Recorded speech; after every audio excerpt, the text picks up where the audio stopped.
Hola y buenísimos días. Hoy estamos con Carlos Bernabé, que es director del Servicio de Psicología del Gabinete de Psicólogos Émora de Coslada. Buenos días, Carlos. Buenos días, encantadísimo de estar aquí, Aurelio. Muchas gracias. Vamos a hablar hoy un poco sobre la gestión de estados de ánimo en nuestro colectivo, en el colectivo de mayores, y para ello Carlos pues nos va a ilustrar aquí, nos va a hablar sobre distintos temas que tenemos aquí guardados en cartera. El primero de ellos es, pues vamos a hablar sobre la relación que hay entre bienestar y longevidad. Es sabido por estudios bastante amplios pues que hay una relación entre el número de años que vivimos las personas mayores y la sensación de bienestar que tenemos. Quiere decir, una persona que se siente bien, que está a gusto consigo mismo, que está optimista, todo este tipo de cosas, pues dura más años, incluso bastantes más años, podría decir, pues que una persona a lo mejor pues más triste, más deprimida, más pesimista, por decirlo así. Entonces,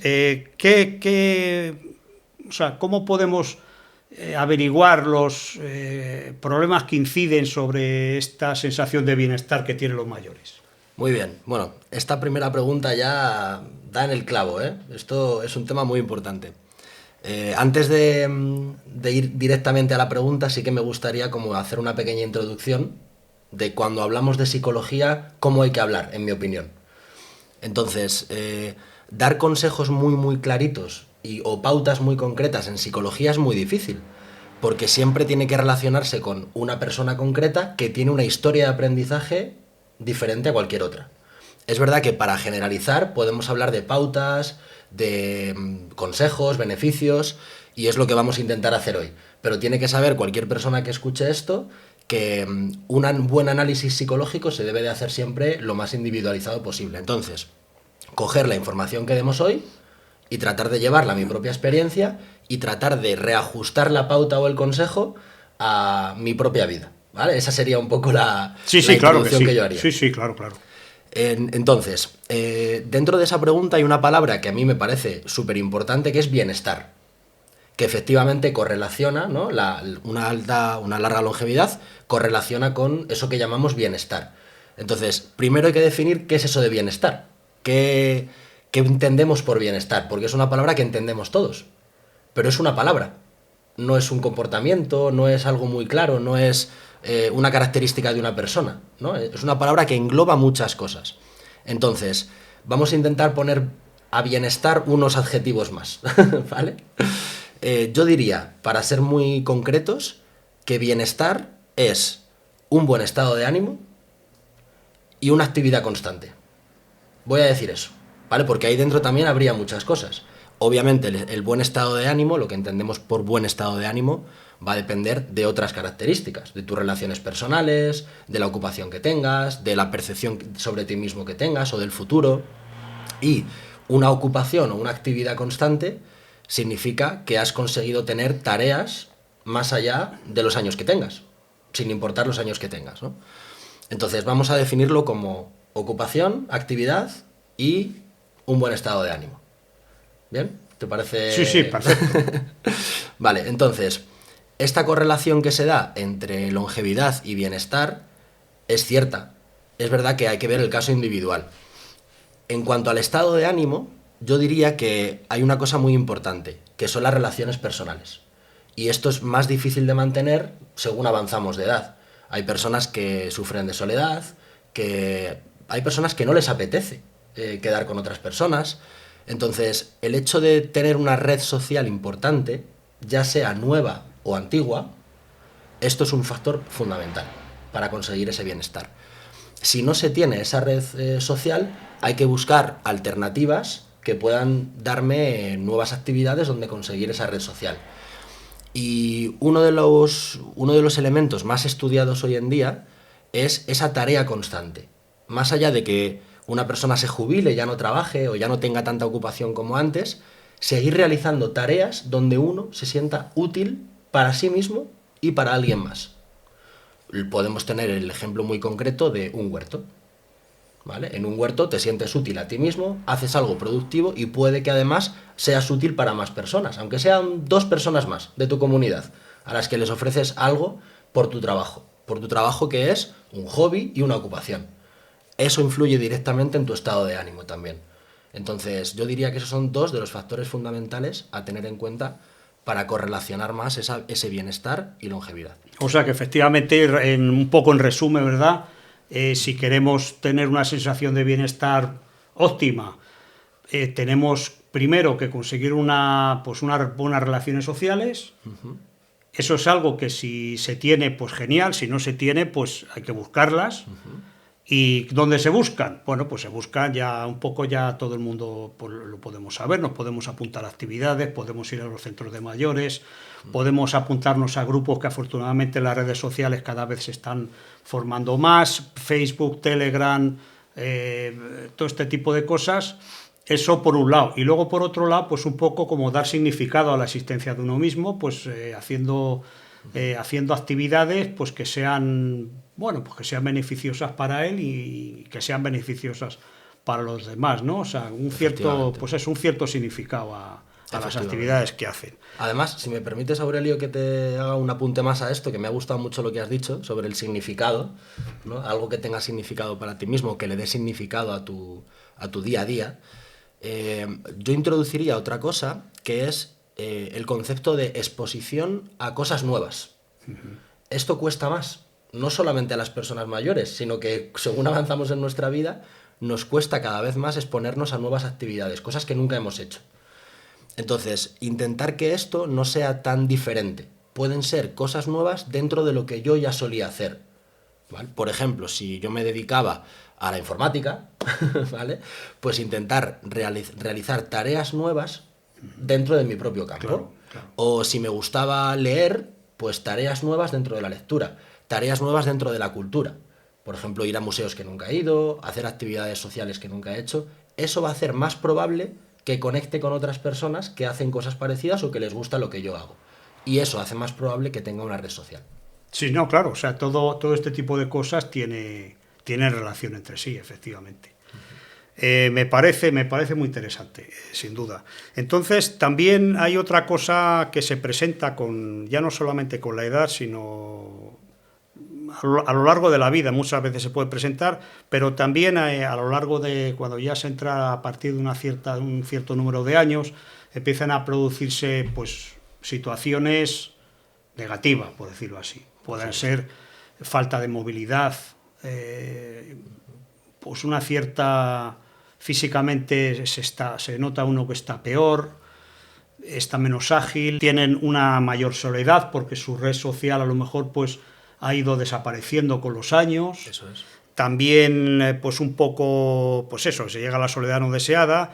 Eso incluso puede incidir en pues una cierta tendencia, pues eso, a estados depresivos, a que no le apetece salir, a todo este tipo de cosas. Entonces, esos problemas que se presentan, por decirlo así, a estas edades, aunque se pueden presentar a cualquiera, pero tal vez en estas edades pues tenga más números de la tómbola, por decirlo así. Vale. Pues ¿qué tipo de actitud debería tomar el mayor para poder, primero, para identificar este tipo de situaciones y segundo, pues para solucionarlas o para evitar que vayan a más? Muy bien. Esta pregunta ya es, importantísima y además es algo que está generalizado a muchas áreas sociales, a mucha población. Personas mayores, personas más jóvenes, personas adultas, los temas de ansiedad, de falta de ganas, de falta de apetencia por hacer cosas nuevas o por hacer lo que ya hacía. Entonces, has dicho muy bien que cómo podemos identificar. Esto es súper importante porque a veces tardamos mucho en identificar que estamos comportándonos de una manera diferente. Y hay una cosa que me gusta mucho normalmente de las conversaciones con personas más sabias que yo, más mayores, y es lo prácticas que suelen ser. A mí dame una cosa práctica, ¿no? Ya no estoy para pensar en teorías, en romperme la cabeza demasiado. Entonces, esas cosas prácticas se suelen definir muy bien en comportamientos. ¿Qué comportamientos estaba haciendo antes que ahora no hago? ¿Qué comportamientos? ¿Qué hacía yo físicamente? ¿Cómo pensaba? ¿Cómo reaccionaba ante las cosas? Antes y ahora no. ¿Eso se puede volver a hacer? Siempre. Hay una cosa fantástica, que es que un ser humano, hasta el final de su vida, está creando nuevas redes neuronales. O sea, el cerebro está preparado normalmente, un cerebro sano, quiero decir, un cerebro funcional, está preparado normalmente a cualquier edad para crear nuevos aprendizajes. Y eso incluye recuperar los que ya tenía antes. Entonces, esperanza hay. Ya tenemos un primer paso. Ahora, cuando uno se nota que está sufriendo esa ansiedad que puede acabar en comportamientos, como solemos llamar, de depresión, es decir, de estar parado, estar en la cama, no como a las horas que antes comía, no duermo como antes dormía, me quedo muy tarde a ver la televisión, no voy a las actividades sociales porque no me apetece, no estoy preparado, ya no me aseo como antes, ¿vale? Estos son aprendizajes que se pueden recuperar. Hay que identificarlos, efectivamente, a veces el entorno te lo dice, de alguna manera, también hay que dejar que el entorno a veces entre, aunque nos cuesta mucho, ¿verdad? Tenemos una gran estima a nuestra privacidad, pero a veces el entorno, bueno, siendo un poquito agresivos, pero nos puede venir bien, ¿no? No todo el mundo tiene las habilidades, ni siquiera un hijo o un vecino, para decirte las cosas bien, pero te lo van a decir si te ven mal. Entonces, eso, si ocurre, es muy positivo.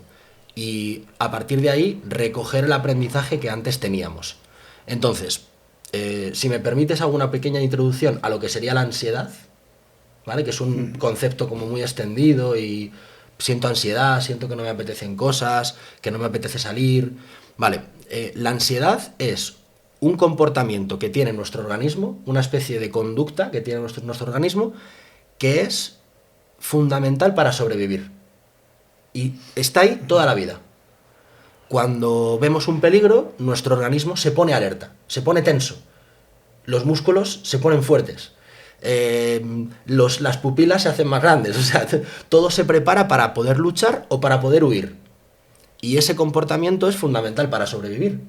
¿Qué pasa? Que eso que es automático a veces ocurre en situaciones que no hace falta que ocurra. Ahí es cuando tenemos que intervenir. Primero nosotros solos, si podemos, todo lo que estamos diciendo, si uno no puede, por supuesto, con la ayuda de un profesional, ¿no? de un profesional de la psicología. Pero esa ansiedad tampoco tenemos que luchar contra ella de una manera muy agresiva, porque está ahí por algo.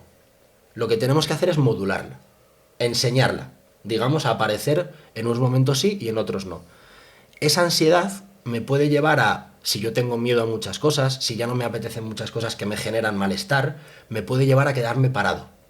Y ahí es donde aparecen los comportamientos relacionados con la depresión. Entonces, volviendo a lo del aprendizaje, para finalizar, o para que ahora me hagas el apunte que tú desees, recuperar esos aprendizajes es lo fundamental. Y tenemos que ir poco a poco exponiéndonos a lo que antes hacíamos. Muy poco a poco. Objetivos cortitos. Ese sería, para mí, una de las pautas fundamentales. No pensar en cómo era antes y mañana ser igual. Una lista de cosas, de qué hacía yo y ahora no hago, una a una, primero, segundo, y así poco a poco. Eso va a hacer que mi cuerpo pueda aprender cosas de una manera más eficaz. Es como aprender un libro de matemáticas en 2 días, no puedo. Tengo que ir un tema, claro, luego el segundo, luego volver al primero, sí. luego otra vez al segundo. Sí, claro que sí. Sí, no, eso desde luego. Y también, claro, pues hay una cosa que tú habrás visto con frecuencia en tu despacho, no solamente ya con personas mayores, sino con personas, por decirlo así, adultas, o incluso adolescentes, decir, no, mira, es que te hemos hecho una serie de pruebas y tienes una depresión aguda. Entonces, no se lo creen. Dicen, no, si yo no estoy deprimido. Y es efectivamente lo que tú has dicho. Ellos no son conscientes de que están deprimidos, no han sabido o no han podido identificarlo. Y entonces, pues por eso vendría bien a la generalizada, o sea, a la generalidad del público, todo este tipo de cosas para decir, sí, o sea, usted, estos comportamientos son de depresión, son síntomas de depresión. Yo no sé si aguda o en sus primeras fases o lo que sea, pero usted ve muchísima televisión, no sale con nadie, está todo el día en su casa metido. se descuida al 100%, come cuando quiere y poco y mal, etcétera, etcétera. Esos son unos síntomas clarísimos que hay que, efectivamente, como bien dice Carlos, hay que solucionarlos.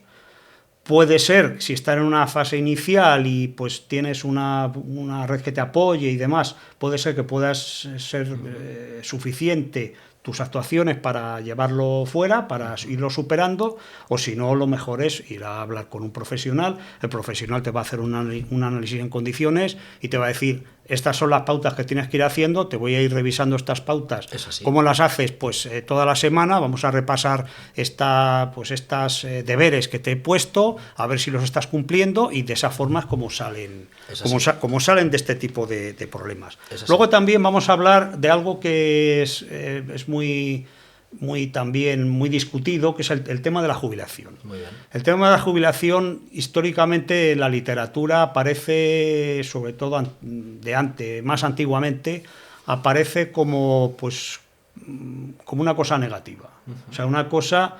Pero esto yo pienso que muchas veces puede ser porque estamos siempre con... Todos los estudios que nos vienen, o una grandísima mayoría de estudios que nos vienen de países anglosajones. Entonces, claro, aunque ellos somos todos muy parecidos, pero su civilización no es como la nuestra, sus valores son distintos. Entonces, quiere decir, tú, por ejemplo, ves en Estados Unidos, ¿quién hizo la película de jubilación, por decirlo así, más característica? Pues lo hicieron en Estados Unidos, por supuesto. Por ejemplo, la de el Nicholson, el A propósito de Smith, una película fantástica, donde se derrumba la persona que se jubila, pasa de ser un señor importante, un señor activo, un señor con una serie de faena, con un cierto significado, como hablábamos antes, sí, pues a ser una castaña, un jubilado. Y entonces, claro, parece que eso de jubilar es una cosa negativa. Sin embargo, en los estudios en Europa, unos estudios que han hecho longitudinales, llevan haciendo ya mucho tiempo, sobre el bienestar y demás, pues arrojan resultados contradictorios. O sea, hay mucha gente que le ha sentado muy bien, le ha quitado estrés, le ha quitado... monotonía, le ha quitado, y entonces resulta que están jubilados y están contentísimos. Pero de cualquier forma, también habría que ver en el tema de la jubilación, sí, qué convendría tomar en cuenta, sobre todo en las fases anteriores a la etapa de jubilarse, qué tendrían que tener los futuros jubilados a tener en cuenta y qué precauciones podrían tener sobre las consecuencias malas de la jubilación, como pueda ser, pues como ya sabéis, pues una de las que primero se me vienen a la cabeza es, por ejemplo, la subida de divorcios, el repunte de divorcios. Hay un repunte de divorcios que está relacionado precisamente con la jubilación. Claro, la mujer ahora, o el marido también, pero más la mujer, a estas edades, pues tiene el doble de marido y la mitad de sueldo. Y entonces, claro, son muchas más horas conviviendo y problemas que a lo mejor estaban ahí enquistados salen a la luz, pues esto terminas mal, terminas discutiendo, terminas regañando y una serie de cosas. Sí. Entonces, claro, esa es una de las posibles problemas de la jubilación. Otro sería también, pues, el ¿ahora qué hago?, el aburrimiento, todo este tipo de cosas. Esto también puede ser negativo, puede desembocar incluso en estados depresivos y demás. Entonces, una persona, o cuando se ha jubilado o cuando se va a jubilar, ¿qué convendría que esta persona tuviese un poco en cuenta? Vale. Y qué tendría que hacer? Vale, muy bien. Aurelio, me ha encantado cómo has puesto el foco durante un momento en el antes de la jubilación. O sea, cómo uno puede prepararse o cómo puede uno anticiparse de manera positiva a la jubilación. Y estaba reflexionando en cómo dar alguna idea concreta y no divagar demasiado. Y creo que tendríamos que hablar mucho sobre la palabra jubilación. Es decir, ¿a qué está asociada? Como tú bien has dicho, ¿no? Normalmente la entendemos como algo negativo. ¿Por qué eso es así? Porque está asociada a una serie de sensaciones, sentimientos, vivencias de otras personas que nos han contado, que nos hacen ya poner esa palabra como algo negativo, como algo que me genera malestar, incertidumbre. Vale, entonces, un trabajo muy importante sería, antes de la jubilación, reconfigurar lo que significa esa palabra. Porque no tiene por qué ser cierto esa generalización de sensaciones. no tienen por qué ser ciertas. De hecho, tú mismo has dicho que para muchas personas puede ser el momento de iniciar tareas nuevas, volver a hacer cosas que les encantaba hacer y que no podían hacer por el trabajo, viajar a sitios donde no podían ir, aunque sean trayectos muy cortitos dentro de la misma ciudad, ¿no? Pero hacer esas cosas que antes no podía hacer. Sin embargo, para otras personas significa quedarse quieto, ya no ser nadie. Cuando eras alguien en un entorno de trabajo ya no puedes ir. Ahora, ¿quién soy? ¿No? ¿Cuál es mi rol en este otro lugar? Entonces, lo primero que debemos hacer de manera general quizá es reconfigurar esa palabra jubilación. ¿Y qué tal si la hubiéramos llamado cambiar de trabajo?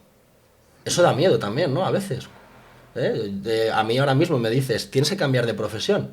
O, ostras, da un poco de miedo. Claro, los cambios son incómodos. Los cambios son incómodos. Sin embargo, puede generar una cierta ilusión. También. Una vez que haces el cambio, empiezas a verle cosas muy positivas. Sí. Entonces, ¿y si lo vemos como un cambio de trabajo? Y ahora me dices, bueno, ya, pero es que habrá mucha gente que esté harta de trabajar. O sea que... Y la hay. Que no quiere trabajar Claro, más. claro. Y volvería a decirte lo mismo. ¿Y qué tal si reconfiguramos la palabra trabajar ahora que podemos? Ostras, yo voy a trabajar. Es decir, voy a coger esos libros que siempre me han gustado y a hacer un análisis de la escritura. Yo qué sé, si me gusta la literatura, ¿no? O voy a coger el plano de Madrid y todos los barrios que me hubiera gustado pasear y conocer su historia y me los voy a hacer. ¿Tú sabes la de años que puedes necesitar para conocer una ciudad como Madrid? Entonces, eso es un cambio de trabajo. ¿Y cuántos trabajos puedes llegar a hacer a partir de que te jubilas, entre comillas? ¡Uf! Todos los que tú quieras. Entonces, quizá eso empieza a cambiar un poco la mentalidad, lo que llamaríamos mentalidad, de evitar cosas malas a pensar en qué cosas buenas puedo obtener con la jubilación. A más ilusionarme que tratar de protegerme. Ese sería un cambio de mentalidad. No sé qué te parece, Aurelio. Claro, sí, sin ningún tipo de duda. Además es que, claro, siempre es un poco las dos cosas. Siempre todos vamos a perder algo en la jubilación.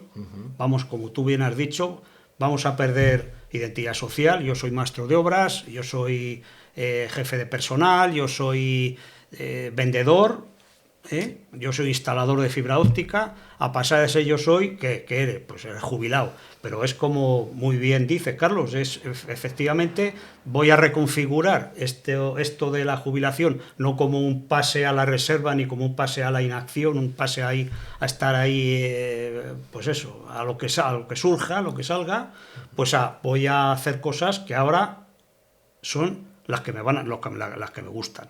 No las que me dicta un jefe, ni una organización, ni una empresa, sino precisamente lo que me gusta, lo que me llena. Entonces pues me voy a dedicar a ello. Además, no necesariamente a una cosa, como ahora tenemos un montonazo de tiempo, porque tenemos 8 horas todos los días a nuestra disposición, pues a lo mejor pues, puedo hacer varias cosas, temas culturales, temas sociales, etcétera, etcétera, y reducir un poco también por la dependencia familiar, que por desgracia es algo que en esta sociedad se está dando últimamente demasiado, que es el tema del abuelo chofer, que dicen, bueno, tú como no tienes nada que hacer, pues claro, el abuelo chofer, como no tiene nada que hacer, venga, pues lleva a los niños a la guardería, no sé qué, no sé cuántos, y así pues estás ocupado. No, sí, déjame que yo ya me sé ocupar de mis cosas y demás. Y mantener una independencia, ¿verdad? Claro, mantener una cierta independencia, lo cual no quiere decir, pues oye, venga, tráemelo a comer, tráemelo a cenar, claro. No sé qué, vamos al campo, le voy a enseñar, le voy a consentir todo lo que pueda, para aunque luego me regañes y demás, y todo este tipo de cosas, pero bueno, pues lo que es el papel del abuelo, no el sustituto del padre, sino que es el papel de toda la vida del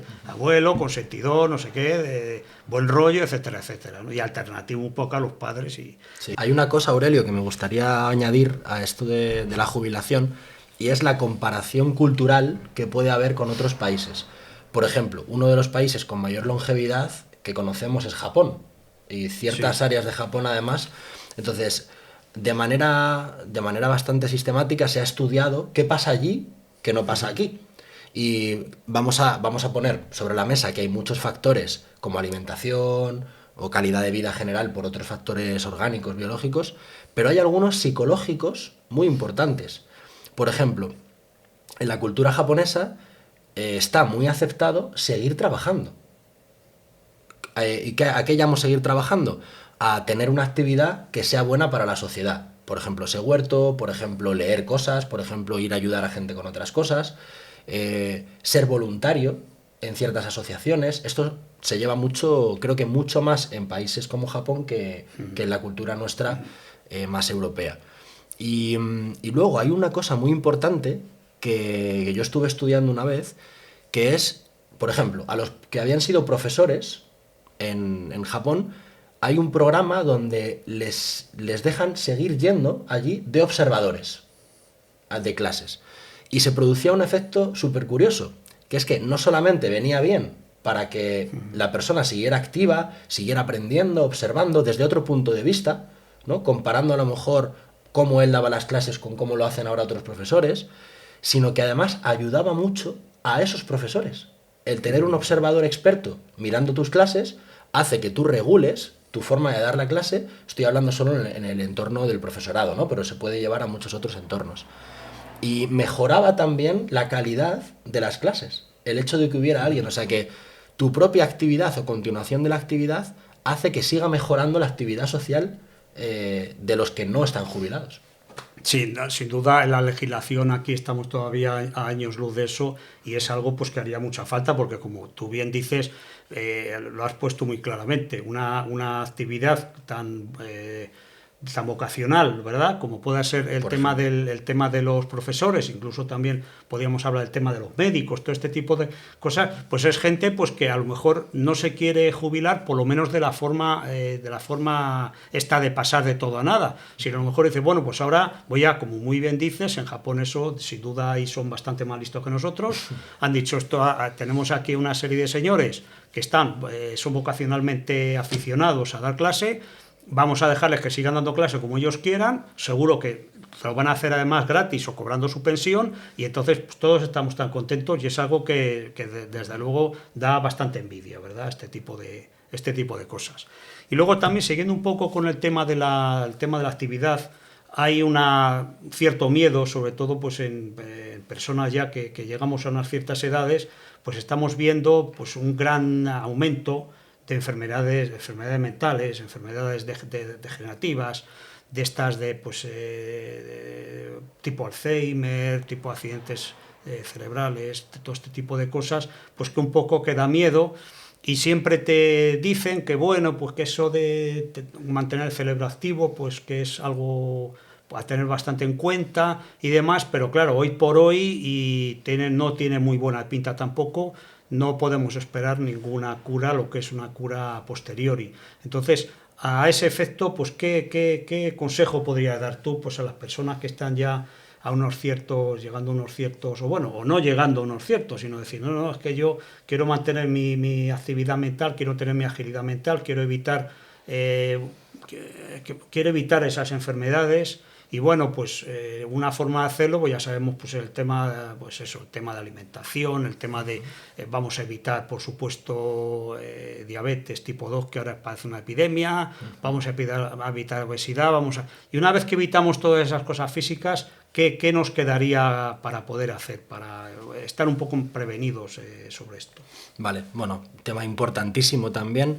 Tengo que decir que hay que tener mucho cuidado cuando se habla de este tema porque no hay una receta mágica.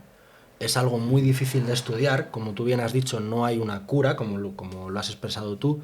Es una enfermedad, por ejemplo el Alzheimer, que no tiene una etiología, es decir, no se sabe todavía muy bien de dónde viene, hay diferentes teorías, pero no hay algo muy concreto, no se sabe exactamente, y siempre se la trata como probable enfermedad de Alzheimer porque, bueno, pues tiene esta dificultad en el diagnóstico. Por lo tanto, prevenir este tipo de cosas es también complejo. Y lo que se ha estudiado es que hay muchos factores que mezclándolos ayudan, o parece ser que ayudan a retrasar esto o a enlentecer el proceso de la enfermedad. ¿Vale? Entonces vamos a ponernos ahora en un ejemplo de alguien que está sano y que quiere seguir, como tú has dicho, con un cerebro activo, con una prevención de estas enfermedades. ¿Vale? En el resto de casos habría que hablarlo de otra manera. Pero para prevenir o para continuar con un cerebro como tú te reconoces a ti mismo, ¿no? Con esa agilidad, esa rapidez, yo voy a poner sobre la mesa un tema que creo que no se habla demasiado. Se habla mucho de qué actividades hacer a nivel psicológico y de tarea, ¿no? Por supuesto, ya has dicho alimentación, un estilo de vida saludable, mantener relaciones sociales, salir... Vale, pero a nivel psicológico o de tareas concretas se suele hablar mucho de pues, ejercicios, juegos. Hay una cosa que es que el ejercicio por sí mismo lo que hace es mejorar tu habilidad en ese ejercicio. No hay una transferencia muy clara estudiada. El hecho de que seas muy bueno haciendo sudokus no te tiene por qué hacer muy bueno haciendo otras tareas, ¿vale? La transferencia nos la venden, pero realmente no hay estudios que la demuestren, ¿vale? Esto es importante decirlo. Esto es una verdad. Entonces, si quieres hacer sudokus, que sepas que vas a ser muy bueno haciendo sudokus, pero no vas a jugar muy bien al ajedrez o no vas a ser más rápido en cálculo mental. Puede que haya algunas transferencias porque estás haciendo una tarea todos los días, pero no por hacer una tarea concreta la llevas a los demás sitios. ¿Cuándo sí hay una transferencia? Cuando yo mi tarea la comparto. Cuando hablo de lo que hago. Si he leído un libro, lo hablo con otra persona. Hablo de ese libro, lo comparto, escucho, analizo lo que me dice esa otra persona.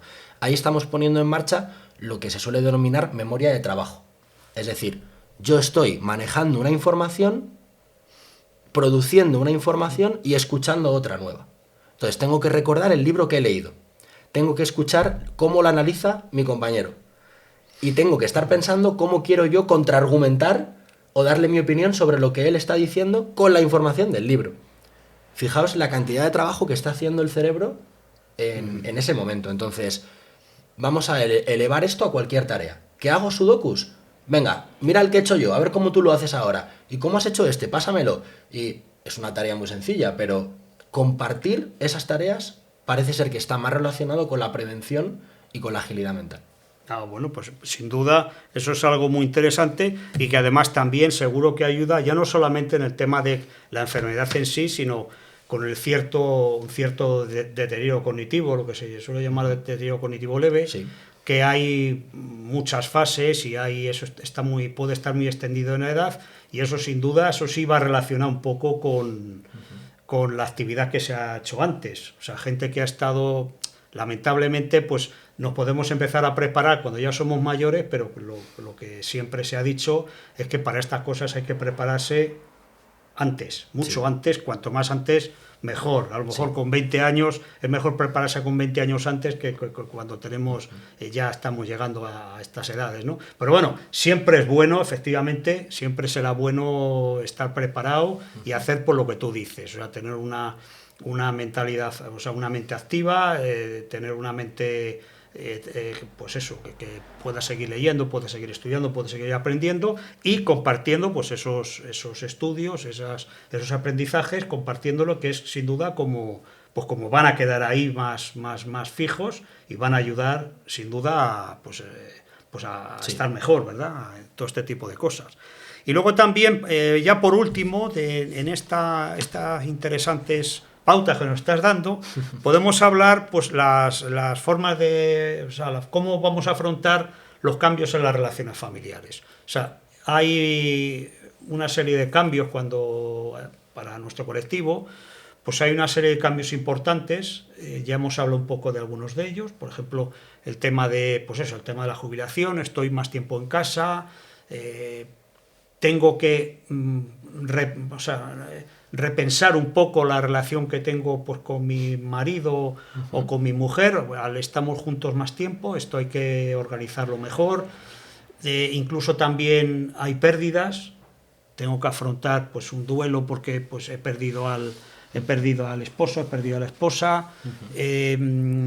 Tengo más relaciones con una red social antigua o cada vez voy teniendo menos, muchas veces pues por pérdidas. Por desgracia, pues claro, a estas edades es más frecuente pues, que se produzcan fallecimientos. El tema de los hijos también, tal como va cambiando la sociedad, se van, se divorcian, vuelven, todo este tipo de cosas. O sea, hay ahí y luego también, pues eso, antes no teníamos a nadie, ahora nos vienen a lo mejor pues, con nietos, con nietas, tenemos que hacernos un poco cargos de ello, por lo menos convivir. O sea, todo este tipo de relaciones ¿cómo, o sea, cómo podemos afrontarlas un poco de la mejor manera posible, pues para que no se produzcan, pues eso, sobre todo pues, conflictos con ellos, pues estados desagradables, pues eso, problemas, discusiones, cómo, o sea, cuál sería la actitud que tendría que tener el mayor para llevar todo este tipo de relaciones sociales de la mejor forma posible. Muy bien. Un tema muy importante y muy complejo, muy difícil porque si ya de por sí en toda nuestra vida es muy difícil a veces poniéndonos en cambios en las relaciones sociales o en relaciones personales, es muy difícil cómo decirle a una persona que no, cómo cambiar la relación que tengo con alguien. Hay relaciones malas en matrimonios a veces que duran toda la vida. Y bueno, o sea, no han conseguido cambiar una pequeña costumbre entre ellos, un pequeño hábito, una discusión que tienen todos los días o que todas las semanas. Entonces, cuando nos hacemos más mayores, parece que esto se hace todavía más difícil. Y no debería ser así, ¿no? Pero es verdad que puede estar relacionado con que tenemos menos ayuda. Como tú has dicho antes, que me ha hecho gracia, el abuelo chofer, ¿no? Entonces, en este tipo de ejemplos, parece que hay una problemática de falta de límites. Parece que ya no podemos poner límites cuando somos mayores, ¿no? Ya está, yo ya no tengo que hacer lo que me dice otro, o si decido tomar una decisión independiente, siempre va a ser evaluada por otro que parece que ahora es quien me... Entonces, yo diría que hay que evaluar bien esa independencia, tanto en el día a día, en mis actividades, como en mis decisiones. Esto no quiere decir no ayudar a nadie, ni dejar de hacer algo que siempre hacía, pero sí regularlo un poco. Entonces, la palabra límites me parece interesante, trabajar con ella, ¿vale? Y a mí me gusta mucho hacer listas privadas, listas que hago y las rompo y las tiro, solamente para pensar bien en las cosas. Sí, para ordenar aquello. ¿Sí? Eso es. Entonces, una lista de qué límites me gustaría poner. No tiene que ser sí o no. Pues ya no quiero hacer esto, no. A lo mejor es, lo voy a hacer solo los miércoles. Claro. O de esto vamos a hablar los viernes, no los lunes. De esto esperamos al fin de semana. O si nos hemos enfadado, mejor mañana que hoy, que ahora estamos muy calientes. Entonces, en cuanto a la degradación un poco de las relaciones personales, yo lo relacionaría con esos límites que yo quiero poner porque quiero seguir siendo independiente en mis decisiones y que lo comprendan los demás. Luego, en esa lista, yo suelo apuntar y cómo lo voy a hacer, cómo se lo voy a explicar, qué palabras clave, ¿no? Entonces lo escribo, ya está, me lo aprendo o lo reflexiono y luego lo lanzo. Y luego hay otro tema más complejo, obviamente, que es el tema de las pérdidas. Como tú bien has dicho, se hace más probable, ¿no?, que tengamos pérdidas personales, que haya personas que estaban con nosotros y que ya no van a estar y que eso nos afecte. En ese caso, hay que compartirlo. Hay que dejarse apoyar por otras personas y cuanto más probable sea que yo pueda hablar de lo que siento, mejor. Cada uno a su manera, puede ser sin hablar, simplemente estar acompañado. Hay que aceptar que no todos los que me acompañan tienen habilidades a veces para cuando yo estoy teniendo un duelo, ¿no? Para acompañarme bien, qué decirme, ¿no? Claro, Pues, no saben qué decir y a lo mejor lo que dicen pues no es lo bien. hacen con buena intención, pero no es adecuado. Claro. Te sacan a lo mejor incluso trapos sucios, te dicen cosas pues que no te gusta oír, pero claro, Eso. tienes que también comprender No un solemos, poco, sí. Claro, tienes que comprender un poco porque normalmente claro, la gente que te habla, te dice cosas que no te gustan en los procesos de duelo y tal, pues normalmente gente más joven, gente con menos experiencia y entonces pues claro, pues a lo mejor oyes cosas como que es mejor que se haya muerto porque está sufriendo. Entonces, claro, a ti eso no te gusta. Efectivamente. Es decir, es que a lo mejor aunque esté sufriendo le hubiera gustado seguir viviendo, ¿verdad? No, es que mejor que se muera. No, pues está. O no, es que claro, ya era muy mayor. Digo, bueno, ya era muy mayor. Ya era muy mayor, estaba tan contento, aunque fuese mayor, ¿no? Sí. O sea, este tipo de cosas que la gente dice, pues sí, es verdad, pues claro, pues sí, es una buena cosa que nos da la edad, que es que te hacen un poquito más, claro, te hacen un poquito más sabio y te das cuenta, pues, de que lo que te están diciendo, pues, oye, te intentan ayudar, pues venga, no se lo tengas en cuenta, no se te lo tengas en cuenta porque no está diciendo tal. Y luego, claro, pues también un poco lo que es el autoconocimiento, ¿no? Decir, bueno, pues yo me tengo que dar cuenta que a medida que me voy haciendo mayor, mi carácter se va haciendo más inflexible. Entonces, eso provoca en los demás una serie de comportamientos. Entonces, claro, muchas veces lo normal, lo que nos sale, es decir, mira, yo a este le he dicho que qué tonto que eres, y entonces pues se ha enfadado. Entonces, claro, este tío es tonto, es bobo, este tío no sabe aceptar una broma.